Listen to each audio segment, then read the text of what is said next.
gave you the courage to continue? Until a couple of months ago, that question would have only angered me because it would have been an insult. But you're not insulted now? No, because I finally made peace with God. And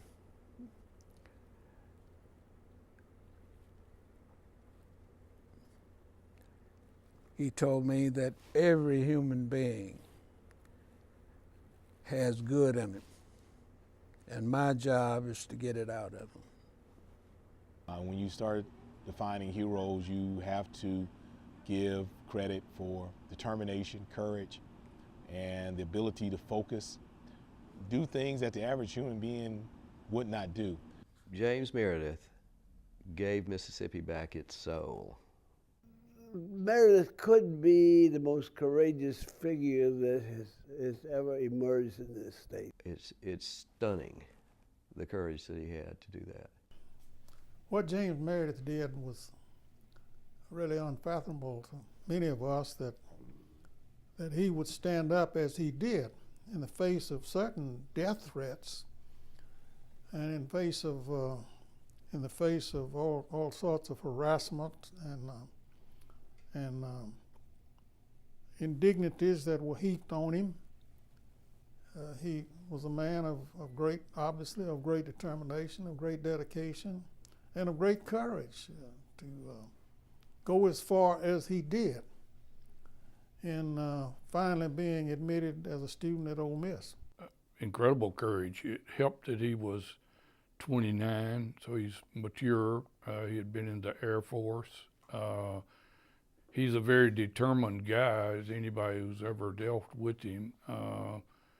He was the right man for that particular job. This is a very open set of buildings where someone that could simply walk up here, even though you've got these two marshals escorting you every day, and shoot and kill you. So to be able to do that, and I think the other thing that he should be given a lot of credit for, he could have integrated this institution and flunked out. And historically, he would have been treated like one of the worst pariahs, because everyone would have said, well, he wasn't very serious. Black folk didn't have any business coming in here, they don't have the intellectual wherewithal. All of this negative kind of stuff would have taken place. Well, he had physical courage. He was a soldier. He referred to himself all through the fight as a soldier. He was fighting his own war, and he was fighting a war for his people, for his race, and he was fighting a war for Mississippi in a way, because he was bringing Mississippi into line with the rest of the nation, which had already accepted integration in the public schools. He not only integrated this institution, but he graduated the following year. He went through all of the stress and strain of verbal epithets, threats, and every day knowing that this may be your last day on earth, and was able to focus on his studies and do well enough to graduate from this institution. It's a phenomenal story. He was harassed for much of the time. It was petty harassment. People might throw firecrackers or yell some kind of racial epithet, but by and large, he was shunned. When he would walk through campus, you know, all of the things people would yell and do, but there was one thing. They said that somebody threw, I believe they said an M80, that landed behind him, blew up, and he didn't flinch. Scared. During all that? Scared of what? I would see him from time to time on campus, and I have said many times I'm sorry that I never at least went and shook his hand and took him for a cup of coffee. I didn't. I was not a profile in courage.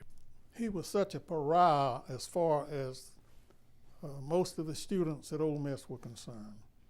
And any one of them who had shown him any courtesy was ostracized by those students' colleagues at Ole Miss. I came to Mississippi to fight a war. I didn't come to make friends. It's hard for me to even fathom the courage that James Meredith needed. The courage, first of all, to think that it could be done, and then to think that you were the one to do it is remarkable. You know, I've often thought about this. And, you know, and I think when most people think about it, we really personalize it. We ask ourselves the question, could I have done that? Or would I have done that? And I think most of us will come back with the answer no. There is no way in the holy hell that I would have done that.